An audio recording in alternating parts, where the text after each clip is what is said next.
iguales entre personas trans y personas cis supone además la práctica epistémica de constitución de un otro, algo mencionamos ya, ¿no? La definición de un grupo como grupo de pertenencia en contraste con otro, que implícitamente está excluido y se toma como inferior.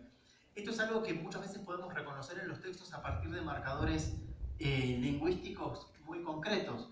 Dice Raun, los investigadores construyen a sus entrevistados trans como un otro y se desidentifican de él y asumen que quien lee hace lo mismo. Antes hablábamos del ojo de la cámara, digamos, también funciona la idea de la identificación y desidentificación de la misma manera, no corre por los mismos canales.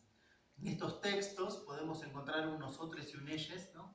Están marcados muchas veces en los textos y eso facilita ese proceso de identificación y desidentificación. Imaginen un texto que quiere hacer evidente por qué las personas trans se identifican de esa manera. Bueno, claramente es un texto construido desde una perspectiva cis para ojos cis. A las personas trans probablemente no les diga nada, no está preparado para ser leído por personas trans. Si les interesa analizar un trabajo específico en español, yo escribí un trabajo hace tiempo sobre texto yonki, que es un texto de Preciado, no sé si lo habrán leído, y de cómo deja en claro Preciado en ese texto que ese nosotres es la comunidad cis. Puede parecer raro, pero recordemos los mitos. Preciado es una persona trans, no necesariamente produce desde los estudios trans. Es un texto viejo, lo escribí, y esto aclaro por si lo van a leer, previo a y lo presenté en un congreso de filosofía antes de la transición, entonces van a encontrar un nombre anterior. No es una buena práctica hacer referencia al nombre anterior de las personas trans. Se publicó, digamos, lo envié a la publicación y antes de que, digamos, públicamente modificara su nombre, y es por eso que van a encontrar el nombre anterior. El texto se llama De Fundamentos y Postfundaciones, acerca de creo que es la conformación de la comunidad.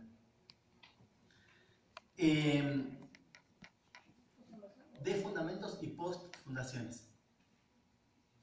El abordaje conceptual de las narrativas trans también ha sido y es puesto en cuestión, y que incluso podemos encontrar en los propios títulos de los textos. Lean además los textos porque están buenos, ¿no? Pero en los títulos nos señalan esa dirección. Por ejemplo, Malas lecturas trágicas, es uno de los textos de Vivian Namaste. Deshacer la teoría, un juego con deshacer el género, está discutiendo con la teoría queer. Atrapada en la teoría equivocada, no atrapado en el cuerpo equivocado, ¿no? Repensar la opresión y la resistencia trans. Este es de Talia Marie Betcher, que es una filósofa trans estadounidense. Estas aproximaciones dan cuenta de una serie de cuestionamientos que en general apuntan a que la teoría a partir de la cual se interpretan las experiencias trans desconoce su vida cotidiana. Se insiste mucho sobre este punto. Se desdibuja la experiencia trans real o la experiencia de las personas trans concretas. Les comparto una cita de un artículo de Vivian Namaste. Ella dice: la investigación y la teoría se preocupan por cuestiones de origen, etiología, causa, identidad, performance y normas de género. Estas cuestiones no están injustificadas, pero nuestras vidas y nuestros cuerpos están hechos de mucho más que género y mera performance. Más que el comentario interesante acerca de que nosotros exponemos cómo funciona el género, nuestras vidas y nuestros cuerpos son mucho más complicados y mucho menos glamorosos que todo eso. Se forjan en los detalles de la vida cotidiana, marcados por cuestiones que no son discutidas por los académicos o los investigadores clínicos. Namaste cuestiona sobre todo a Butler y muestra cómo, y se puede aplicar no solamente a Butler, toma como caso la obra de Butler, pero en general se puede aplicar a otras producciones bibliográficas. Lo que hace Namaste es mostrar cómo se apela a las personas trans, en particular en el caso de Butler a las drag queens, para mostrar que el género es construido, pero el uso que hace de ellas con ese fin pierde de vista elementos que son centrales de su vida. Y esto a la vez tiene un efecto negativo porque distorsiona la realidad de las personas trans. O sea, se produce conocimiento sobre las personas trans prescindiendo de aspectos que son muy importantes. Ella nada más te habla del uso instrumental, que es otro modo de objetificación, digamos. No solamente tomar a las personas trans como objeto de investigación, de escrutinio, sino como un instrumento, como un medio para otro fin. Y un medio para un fin que a las personas trans les resulta ajeno, ¿no? que de primer orden para otras personas.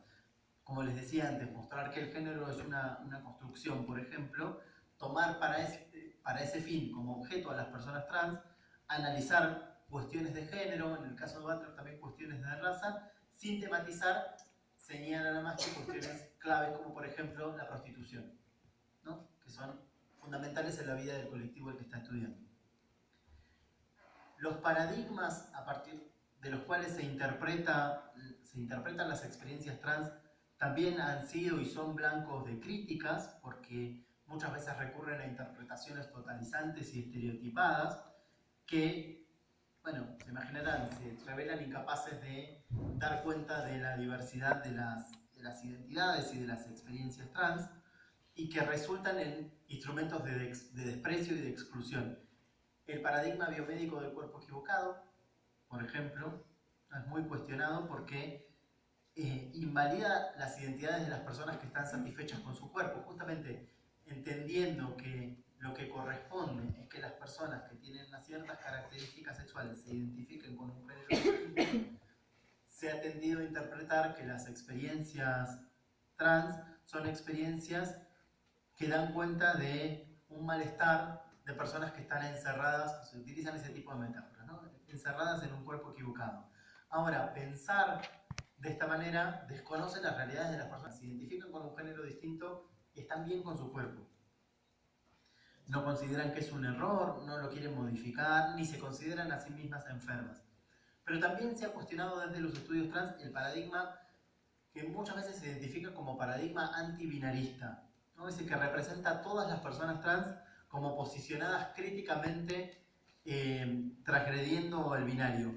Hay autoras y autores trans que lo que dicen es que de esta manera se incurre en un problema similar al que se pretende evitar, ¿no? Se tiende a marginar a las personas que se posicionan dentro del binario, o sea, que se identifican, que son trans y que se identifican como varones o como mujeres. De hecho, Namaste y Mauro Cabral hablan de una lógica colonial de interpretación. Una lógica que fuerza a las personas trans a hablar en una lengua que no es la suya. El vocabulario que es propio, el paradigma biomédico y este paradigma antibinarista. Digamos, dentro del paradigma biomédico hay conceptos tales como el de transexualismo verdadero o disforia de género, como diagnóstico, que forman parte de ese universo y contribuyen también a perfilar el modelo desencarnado de las experiencias trans, como ese rechazo del cuerpo. Y el segundo paradigma, o en el segundo paradigma, la constelación conceptual es otra. Se tiende a pensar en términos de disidencia, desobediencia, transgresión, subversión, antinormatividad, contrahegemonía. Y este paradigma también es cuestionado, ¿no? Este tipo de conceptos dan cuenta de una expectativa de cambio social que se proyecta o se deposita compulsivamente sobre un colectivo que, entre otras cosas, no experimenta las mejores condiciones de existencia. En los dos casos, este tipo de representaciones, que hablábamos, bueno, es una lógica colonial porque fuerza a las personas trans a hablar un lenguaje que no necesariamente es suyo, funcionan muchas veces como exigencia y como clave de inteligibilidad. O sea, vamos a entender a las personas trans a la luz de estos paradigmas interpretativos. Ellas no participaron de la conformación de estos marcos de análisis. Mauro Cabral ha trabajado mucho sobre este punto y en un artículo ironiza, le cito, dice: si la transgeneridad es subversión, o sea, pensando como en realidad está reproduciendo algunos fragmentos de entrevistas en las que ha participado él o compañeros, ¿no? Dice: si la transgeneridad es subversión, ¿por qué esta travesti se pinta las uñas?